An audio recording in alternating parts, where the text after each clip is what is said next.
माँ सरस्वती का आह्वान करते हुए देवों के वैद्य देव धन्वंतरी को नमन करते हुए, पतंजलि ऋषि को भी नमन करते हुए योगी क्रियाओं के अभ्यास की श्रृंखला के 29वें दिन को शुरू करते हैं।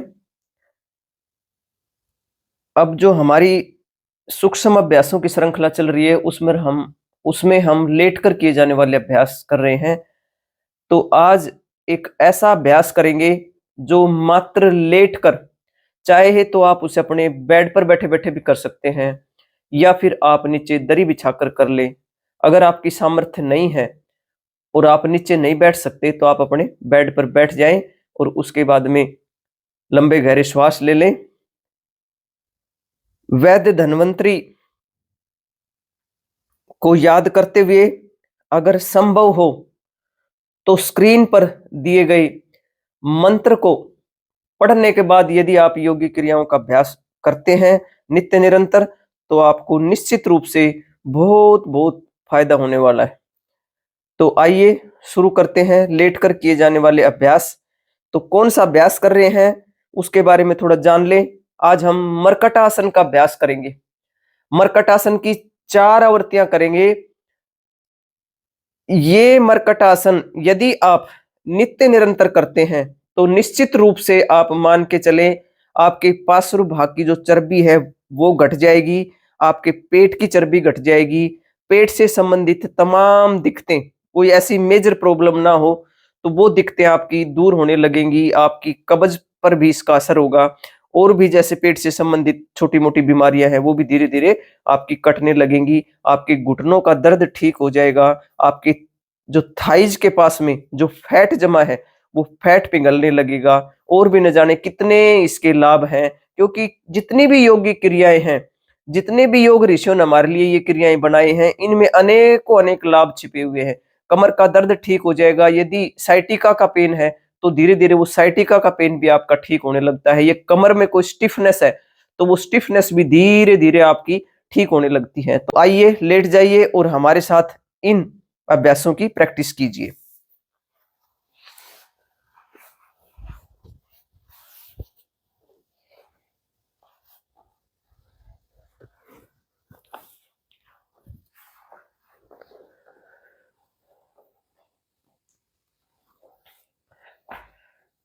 अपने स्थान पर लेट जाएंगे और 3-4 लंबे गहरे श्वास ले लेंगे।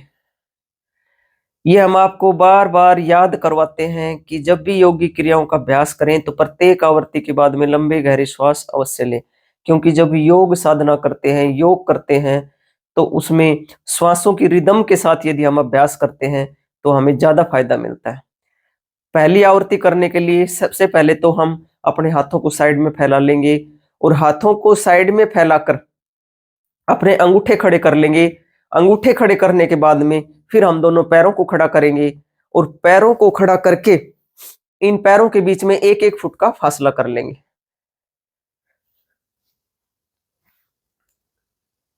सीधे पैर को जमीन पर लिटा देंगे और उल्टे पैर का जो घुटना है उसको सीधे पैर की एड़ी पर रखेंगे और गर्दन को विपरीत दिशा में घुमाकर अपने अंगूठे को देखेंगे। अंगूठे को देखेंगे और महसूस करेंगे कि अगर आपके पार्श्व भाग में खिंचाव आ रहा है और आपके थाइज के पास जो खिंचाव आ रहा है तो यहाँ की चर्बी निश्चित रूप से ही कम होने वाली है। चेंज कर लेंगे, वापिस आ जाएंगे। इसी भांति अब दूसरे पैर से करेंगे। अब की बार उल्टा पैर जमीन पर लिटा देंगे और सीधे की एड़ी से और सीधे के घुटने को एड़ी से टच करने का प्रयास करेंगे और अंगूठे को देखेंगे गर्दन को विपरीत दिशा में करके महसूस करते हुए करेंगे। अपने पार्श्व भाग में कहां पे खिंचाव महसूस हो रहा है इसको महसूस करते हुए करेंगे। रिलैक्स, लंबे गहरे श्वास। एक बार और करेंगे। हम आपको यहाँ पर 2 बार करके दिखा रहे हैं और आप इसको अपने सामर्थ्य अनुसार धीरे धीरे बढ़ाते जाएं। राइट साइड में आ जाएंगे।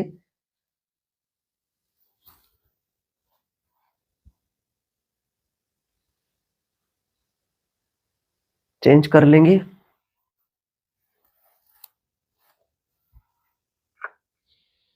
जब भी योगी क्रियाओं का अभ्यास करते हैं, अपने चेहरे पर प्रसन्नता का भाव रखें।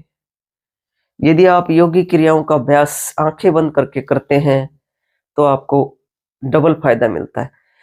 तो ये तो ठहराव के साथ कर रहे थे हम पहली आवृत्ति को। इसी पहली आवृत्ति को हम फास्ट फास्ट भी कर सकते हैं, क्योंकि जिनकी प्रैक्टिस अच्छी है वो इसको 100 बार, 200 बार या 400 बार, 500 बार जितनी बार चाहें अपने बेड पर लेटकर टीवी देखते हुए या टेलीफोन देखते हुए या बातें करते हुए भी इस अभ्यास को कर सकते हैं। देखें, गर्दन विपरीत दिशा में जाएगी हर बार।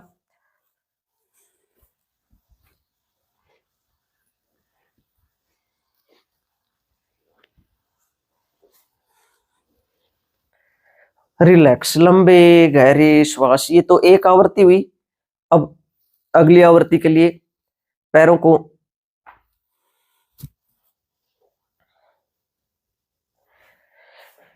ये तो आपकी एक आवृत्ति हुई। अब दूसरी आवृत्ति के लिए लंबे गहरे श्वास ले लेंगे। दोबारा से पैरों को खड़ा कर लेंगे।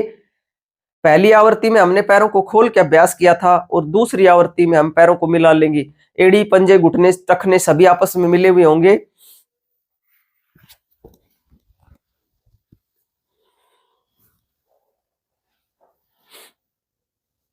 आपस में जोड़ लेंगे। हाथों को पार्श्व भाग में फैला लेंगे। उसी भांति अंगूठे को खड़ा कर लेंगे। अब घुटनों को बाहर की तरफ खींचेंगे। राइट साइड में जाएंगे तो गर्दन विपरीत दिशा में लेकर जाएंगे और अंगूठे को देखेंगे।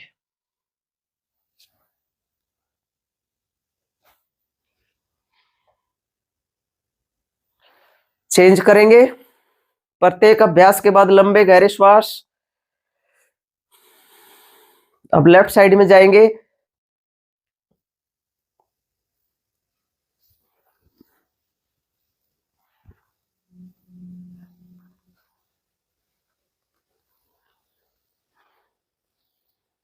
देखिए, आप जैसे बाहर की तरफ घुटनों को खींचेंगे तो आपके यहाँ पूरा पार्श्व भाग में खिंचाव महसूस हो रहा है, और इस खिंचाव को महसूस करते हुए करेंगे। गर्दन विपरीत दिशा में अंगूठे को देखेंगे। चेंज कर लेंगे।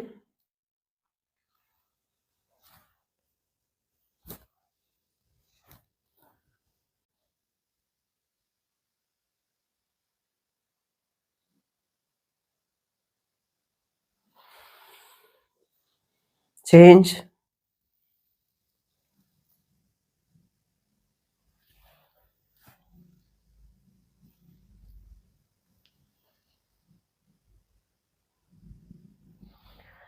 रिलैक्स, लंबे गहरे श्वास। दोबारा से हाथों को साइड में फैला लेंगे और इस अभ्यास को फास्ट फास्ट करेंगे। ऐसे बाहर की तरफ खींचेंगे।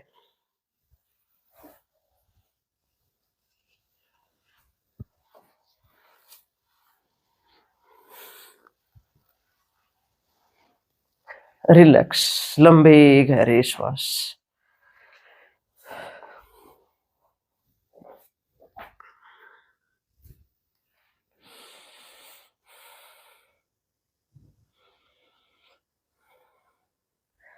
दो आवृत्ति। अब तीसरी आवृत्ति के लिए दोबारा से हाथों को पार्श्व भाग में फैला लेंगे।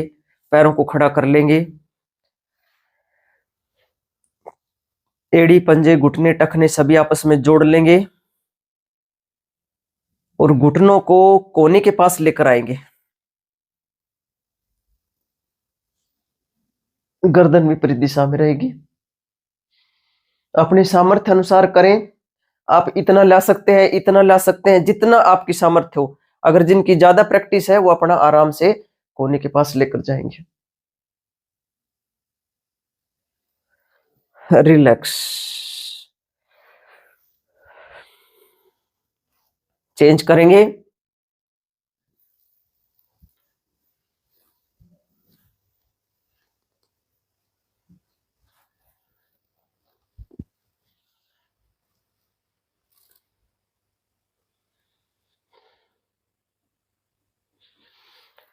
रिलैक्स। राइट साइड में आएंगे,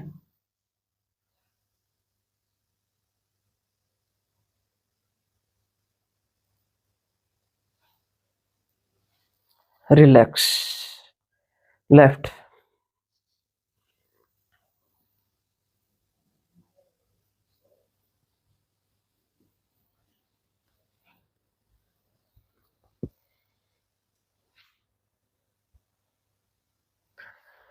रिलैक्स। लंबे गहरे श्वास। चाहे तो इसे भी आप फास्ट फास्ट कर सकते हैं जैसे अपनी सामर्थ्य अनुसार। चाहे आप ठहराव के साथ कर लें या फिर ठहराव के साथ और फास्ट फास्ट भी, दोनों भी कर सकते हैं। रिलैक्स। लंबे गहरे श्वास ले लेंगे, पैरों को दोबारा से सीधे कर लेंगे,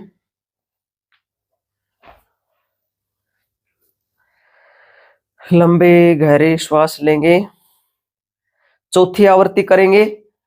चौथी आवृत्ति में आप विशेष ध्यान रखें, यदि आपको साइटिका का पेन है या कोई आपको स्लिप डिस्क की दिक्कत है तो बहुत संभल के करें, और आपके आसपास रहने वाले कोई एक्सपर्ट योगाचार्य या फिर अपने डॉक्टर की कोई दवाई चल रही है तो उनकी देख रेख में यह अभ्यास करें। अगर आप करना चाहें तो थोड़ा कर लें, आप जैसे पैर को थोड़ा इतना उठा के कर सकते हैं, आप अपनी सामर्थ्य अनुसार इतना उठा के कर लें। जरूरी नहीं है कि आप पहले ही दिन से आप 90 डिग्री के एंगल पर लेके जाएं। तो आज हम 90 डिग्री के एंगल पे लेके जाएंगे। जिनकी प्रैक्टिस है वो 90 डिग्री के एंगल पे पैर को खड़ा करेंगे और लेफ्ट साइड में पैर को ले जाएंगे। तो हाथों को साइड में फैला लेंगे और अपने पैर को 90 डिग्री के एंगल पे उठा लेंगे ये, और लेफ्ट साइड में पैर को लेके जाएंगे। जमीन पर टिका देंगे अगर टिका सकते हैं तो। अगर जमीन पे नहीं टिका सकते, आप इतना कर सकते हैं, इतना इतना जितना भी आप कर सकते हैं पहले दिन, लेकिन करें तो सही। वापिस लेफ्ट लेग को उठाएंगे,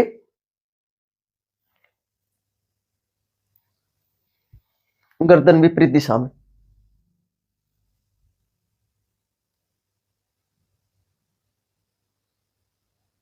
वापिस रिलैक्स। लंबे गहरे श्वास एक बार और करेंगे। Up,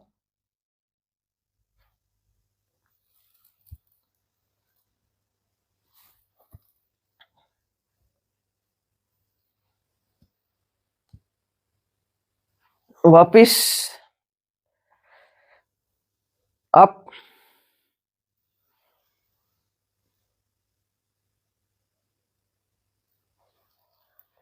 relax. लंबे गहरे श्वास।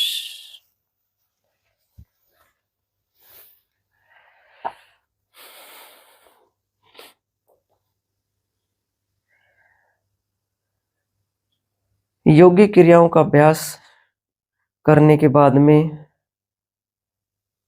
शवासन जरूर करें। शुरू में 2-3 लंबे गहरे श्वास ले लेंगे, उसके बाद सामान्य श्वास के साथ शवासन करेंगे।